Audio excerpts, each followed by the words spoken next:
This video contains images of a pigeon being dispatched and dressed ready for consumption. Welcome to Midland Squirrel Hunter. This is part 2 of the video, a follow on from the talk I did about the DNT ZULUS 5x20 and how I was going to mount that to my stalking rifle, which is the FX DRS 22. I'll give you a quick run over that in a minute. Now it's all set up. It's zeroed at 30 yards.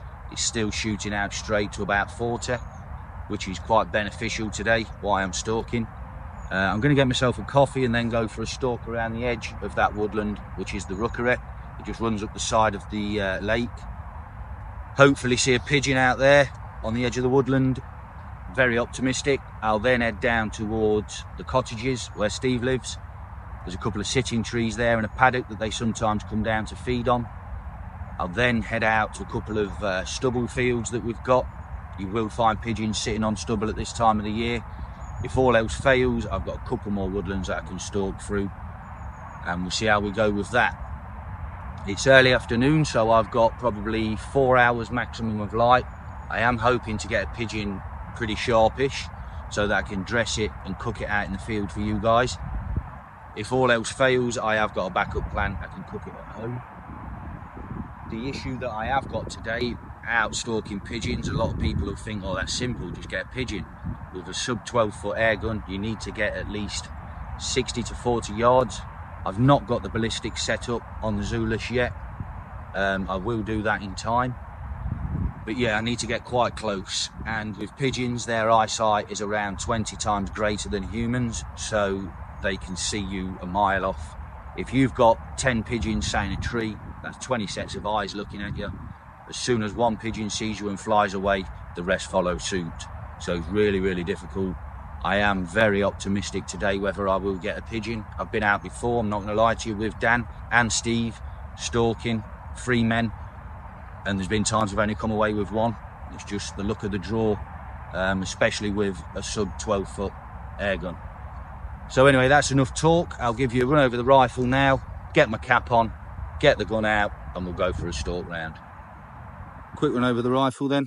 So it's an FX DRS 22 caliber, sub 12-foot pound. I'm really happy with how this rifle's looking now. With the DNT mounted, it actually looks better than a conventional scope, if you ask me. Let's start with the stock. It's just the classic DRS stock. I've got the DNT ZULUS 5x20 scope, day and night.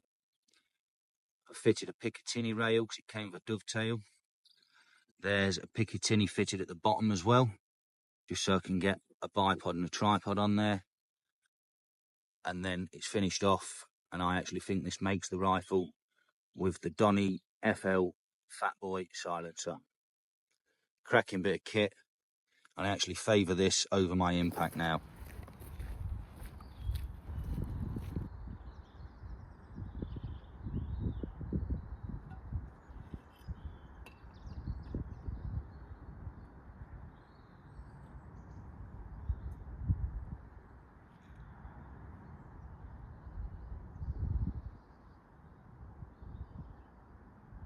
Right, so I've had my coffee, stalked halfway around the lake. I have just come up against 5 pigeons, but no real fortune with that. As I came round the corner, they're out on the grass just feeding. Obviously one of them saw me up in the air. They've not even landed in a tree, they've just carried straight on, flew over the rookery, which looks like they've gone over to the next kind of place where I'm going. That's not necessarily an indication that they'll be there. It's just a coincidence, really.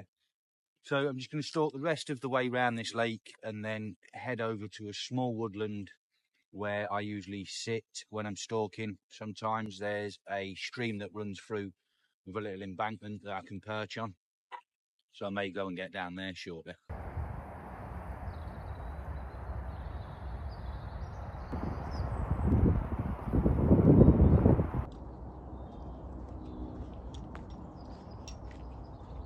Come to one of the driveways, so I'm just walking across that. You do get quite a few pigeons out on the ridges, and there's some trees out here as well. You see an old oak tree at the back of me there, and there's another one there. So yeah, just keep walking round, hopefully I spot one.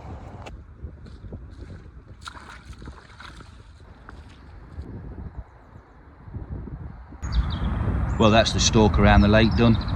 Not very good, nothing out there. So I've now come down to a small woodland that's adjacent to a stubble field, where we do sometimes get pigeons sitting in the trees high in the tops and sometimes just across the edge of the woodland. So I have a stalk around there, see if we can find anything. There has been quite a few fly over. This is a flight path as well, which is something that you'd look out for when stalking. You would do the field craft of finding your flight paths and patches where the pigeons tend to feed alongside crows, especially at this time of year, as I've said, on stubble patches. So they're the kind of things you're looking out for, and that's what I'm aiming to try and visit today as I'm stalking around. So I'm going to get the sticks out and just have a walk around here now. Hopefully we can get one. If not, we've still got a lot of options.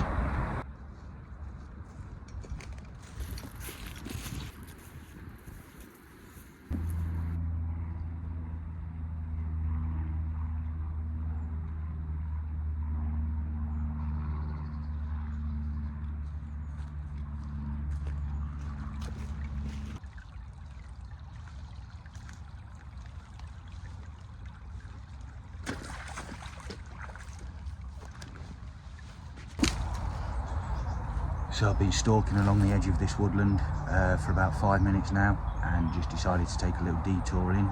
There is a stream just down there with a little bank where I usually sit. This is the exact spot just behind this tree.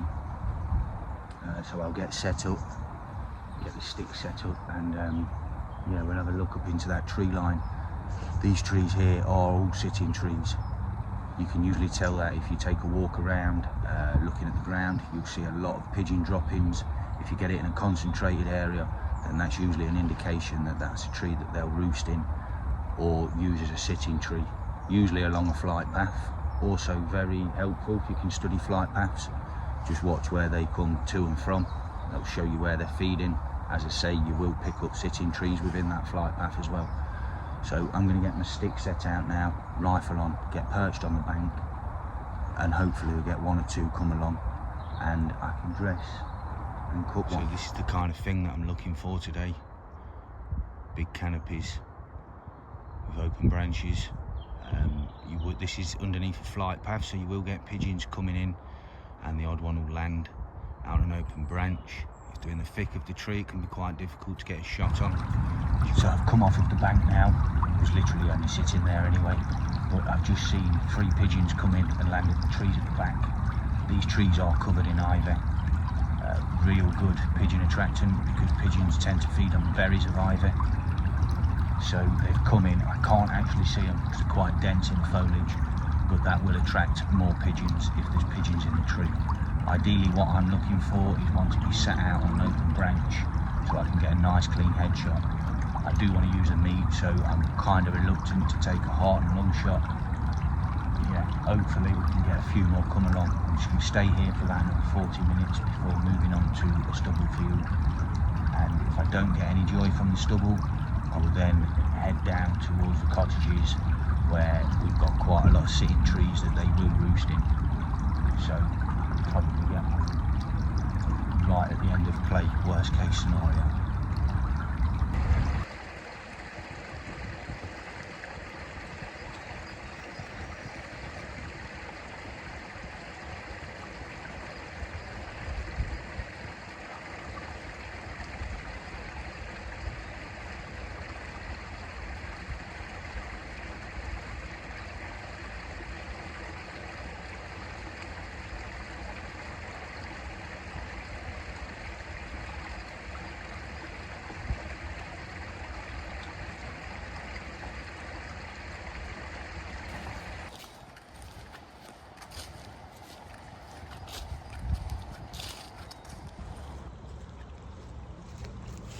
Just making my way back off of the stubble patches, but you can see just over my shoulder where that thick woodland is at the back. It's just in front.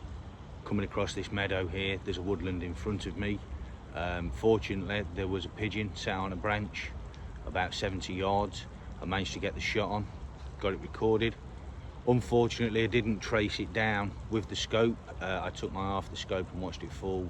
It's fallen into the woodland, which is quite thick with bramble. and shrubs. So I've got my thermal spotter in the bag, get that out, go and see if I can find it. I was hoping to try and dress and cook the bird out in the field today, but I really do think that I'm against it. I've got about an hour to 45 minutes worth of light left. Depending on how soon I can find the bird, I'll still dress it out in the field because we've got some barns. I can set a light up at least, but then I will probably take it home and cook it up, so it won't be wasted. We'll still see that part of the video as well. So let me get this spotter out, go and see if I can find this bird.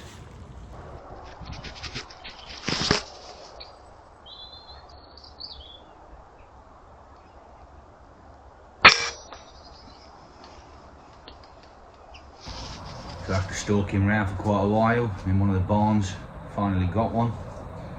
Really sustainable source of meat, very high in vitamins. It is very high in calcium as well, so too much of it can be a bad thing. But if you eat pigeon within moderation, it is a very good sustainable source of meat, as I say. So what I'm going to do today, we'll just de-breast it. I'll take you through the process of just plucking the area and then how you get the breast out.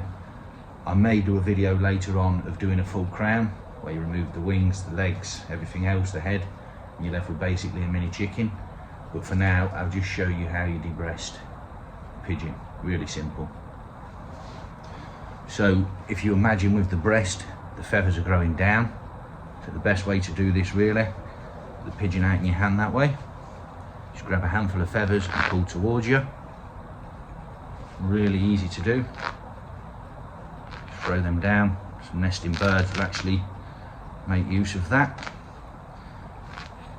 What you're looking for on this bird is the breast. At the top, this part here, you've got the crop sack. Now you can open that up and you can see what the bird's actually been feeding on. But for now, I'm going to keep it really simple. Just going to pluck as much of this as I can, just around the breast area. Try and just show you what I'm doing.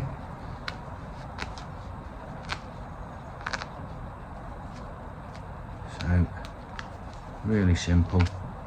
And then as you get down to the lower part near the legs, the feathers you pull downwards towards the feet. Really simple. Come out so easy as well, and it's a lot easier to do the bird as well while it's warm. Don't leave it to go too cold, because it can make the feathers a little bit trickier to get out. Can be quite messy. But that is what we're looking for there, that part. You can see the bird was dispatched with a shot through the head, so there's no damage to any of the meat there, no lead penetration at all. If you see that bone, that's what we're looking for. You're just going to make an incision either side. And what the breastplate on a pigeon actually does is it comes down and then chamfers off, and you can just, if you took your knife into the bone and work into the bone, it will naturally fall away. I'll show you that anyway now. We'll take the skin off and go through that process. So as I say, you're just looking for that area to be plucked. You don't really need to do around the crop sack, but it does help because you're then not going to cut into it or anything. But with a pigeon as well, if you feel, it's like a shield kind of shape, or a heart, so it comes around like that into a point. So we just want this piece. Right, so I've got the pigeon laid out on an old roof slate, nature's chopping board. That'll be more than sufficient for what we need. You just pull the wings back. So you want to expose the breast. I'm going to use my trusty old number 7. It's got a tiny little dink in it just there, what I've just noticed. So I'm going to have to try and grind that out. It has been stropped, it is sharp enough. Just run through how we do this then. So again, we're only going for the breast, which is this bone across here. And how we achieve that really is we just trace that line with really small incisions. You can just make a score down the skin. You don't have to remove the skin. I find myself it can help. You just tear that back. Not going too far up because you've got the crop sack there. And then again, you you'll find the bone. Work your way down that bone, pushing into it really, so I'm pushing the knife as much as I can that way, so I'm not losing much breast meat. And just coming down until you feel it stop, and then naturally it will pull you to the other side, and you're just making really short incisions there.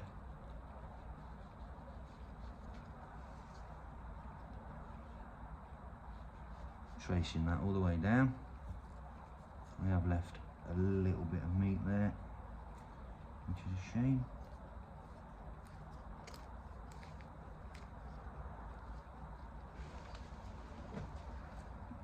Pull the skin back.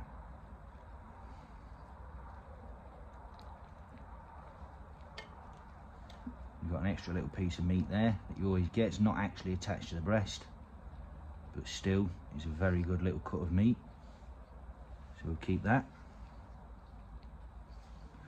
Then all we need to do now is just score the bottom out.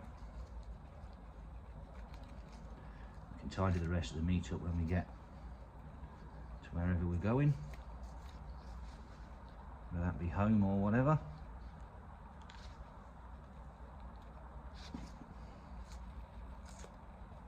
Just remove that to where it's come to the wing. Score the back and just come straight out. Obviously, like I say, we can clean that up a little bit later on. So there's one breast. Second one.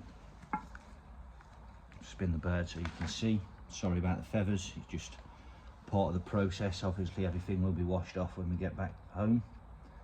I was hoping to try and do this out in the field, do a cook for you, but I think the light's going to be drawing in, to be honest. It's getting a little bit dark in here now. So again, we're just tracing down that bone. It's not going to be too neat. You do want to try keep as much meat as possible on that breast. And you just score down again like we did on the other side. You can spin the bird over, pull the breast from here, make a score across that part, and there you go.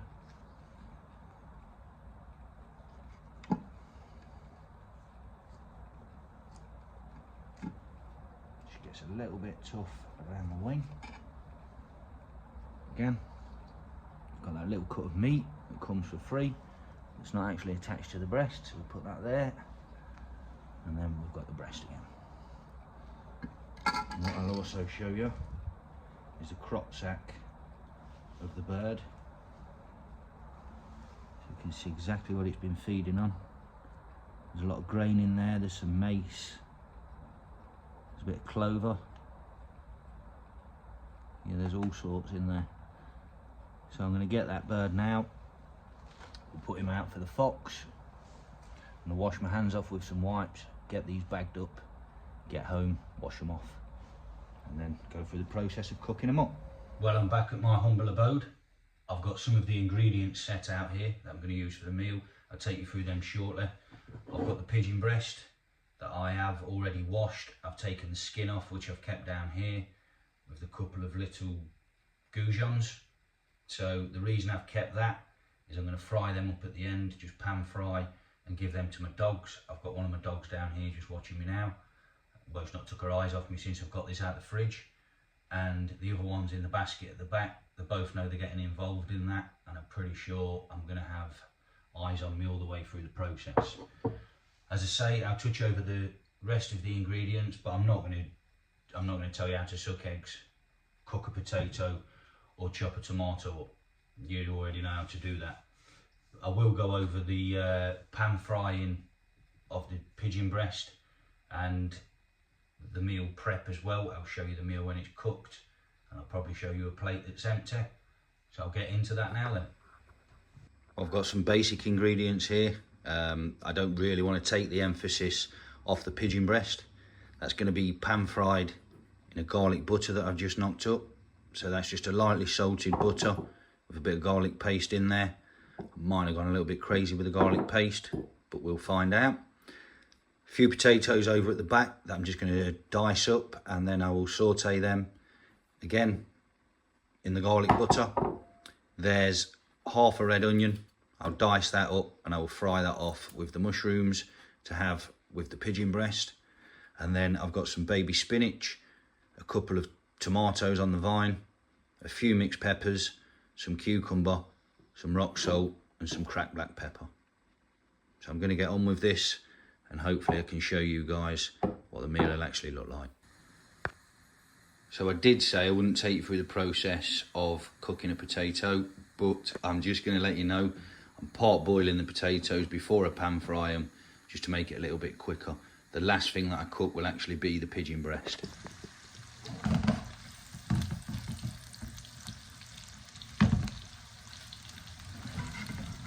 So as you can see, I've got the garlic butter in the pan. I'm going to get that really hot. It doesn't matter if it burns, to be honest, the butter. So you have that pan quite hot, and then just take your breast, just place that in there. And these literally only want a couple of minutes either side. You just literally browning the meat off. The inside of a pigeon breast will always remain red. You really don't want to overcook it. You see that's come up really well. Just give them a move around in this garlic butter.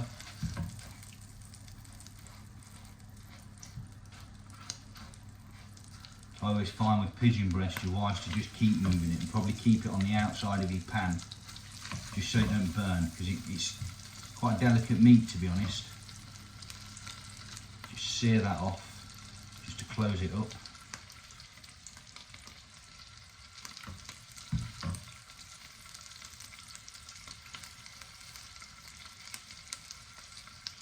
So it's sealed all the way around.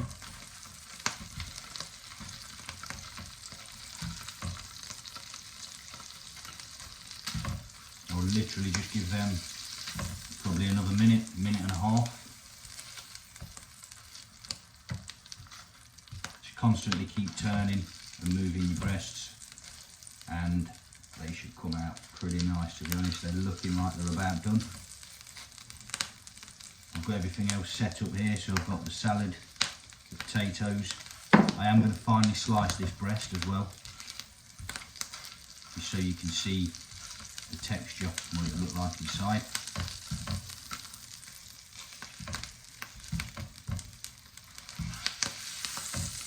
Keep moving them around in that garlic butter, and just give them a little bit more flavour. But as I said before, I don't really want to take the emphasis off of the pigeon breast. It's quite a nice meat. Some people might find it a little gamey, but that's purely, I think, because of the supermarket palate that we've all been accustomed to. So I'm going to take these out now, put them on the chopping board, just let them rest for a minute. So the meat has just rested for a while. I've started cutting it a little bit premature, sorry about that, but just show you what the meat actually looks like. That's actually really well cooked. You can taste the garlic, but still got the pigeon coming through, so I'm really happy with this. So I'm just going to dice it all up, cut it up and get it into the salad and potato.